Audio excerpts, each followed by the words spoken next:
Osiris racks capsule asteroid से sample लेकर धरती पर आ रहा है वापस। जानिए नासा के इस कैप्सूल से सौरमंडल के कौन से राज का होगा खुलासा। ये वायुमंडल में घुसने वाला इंसान द्वारा निर्मित दूसरा सबसे तेज कैप्सूल है। 24 सितंबर को उटाह के रेगिस्तान में इस कैप्सूल के लैंड करने की संभावना।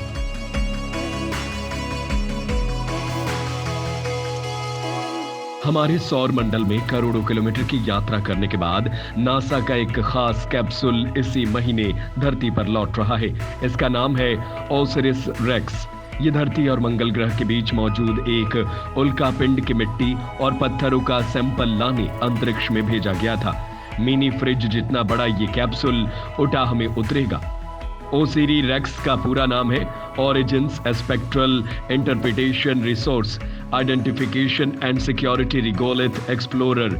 ये अमेरिका का पहला मिशन है जिसे उल्कापिंड का सैंपल लाने के लिए भेजा गया था। इसने 3 साल पहले बेन्नु एस्ट्रॉयड से सैंपल कलेक्ट किया था। तब ये धरती की तरफ लौटने की यात्रा कर रहा था।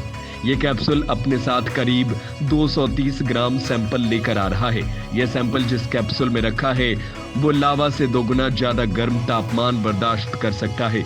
ये धरती में जिस गति से आएगा उसकी उम्मीद करना भी मुश्किल है, क्योंकि ये इंसानों द्वारा बनाया गया दूसरा सबसे तेज वायुमंडल में घुसने वाला कैप्सूल है, या यूं कहें कि वस्तु है।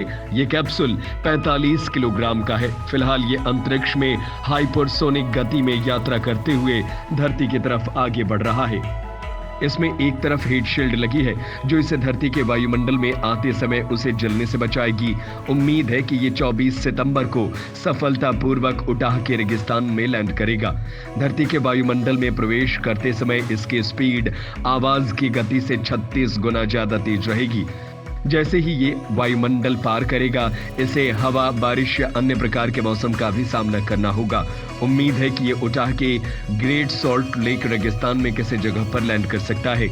ये रेगिस्तान अपनी गर्मी और नमक की खेती के लिए जाना जाता है। नासा के वैज्ञानिक और मौसम विज्ञानी इस पूरी यात्रा पर नजर रख रहे हैं। साथ ही जब ओसिरिस रेक्स धरती के वायुमंडल में लैंड करेगा तब उस पर नजर भी रखेंगे ताकि वो कहीं किसी और दिशा या इलाके में न जाए। इस यान को बेन्नु एस्ट्रॉयड की स्टडी के लिए 7 साल पहले लॉन्च किया गया था। मीडिया रिपोर्ट के मुताबिक नासा लैंगले रिसर्च सेंटर के रिसर्च इंजीनियर एरिक क्विन ने बताया कि हमारी नजर इस समय उटाह के रेगिस्तानों और आसमान की तरफ है। जो कैप्सूल वायुमंडल में सैंपल लेकर आएगा उस पर आकाशीय बिजली या बर्फ का भी असर नहीं होगा। सबसे बड़ी चिंता हवाओं की है, क्योंकि हवा तेज होगी तो दिक्कत पैराशूट के नियंत्रण को लेकर होगी। हालांकि उम्मीद है कि कैप्सूल अपने पैराशूट के सहारे 58 किलोमीटर गुणे 14 किलोमीटर की रेंज में कहीं पर भी गिर सकता है। हमारे हेलीकॉप्टर टीम, इंजीनियर और गाड़ियां उसे उठाने के लिए तैयार रहेंगे। इतना ही नहीं, हम कैप्सूल के सही लैंडिंग के समय मौसम की जांच के लिए 60,000 फीट की ऊंचाई पर एक वेदर बैलून भी तैनात कर रहे हैं। उन्होंने बताया कि ये मौसम की जानकारी देने वाले गुब्बारा तापमान, ह्यूमिडिटी, प्रेशर और वायुमंडल पार करते ही हवा की गति के बारे में बताएगा।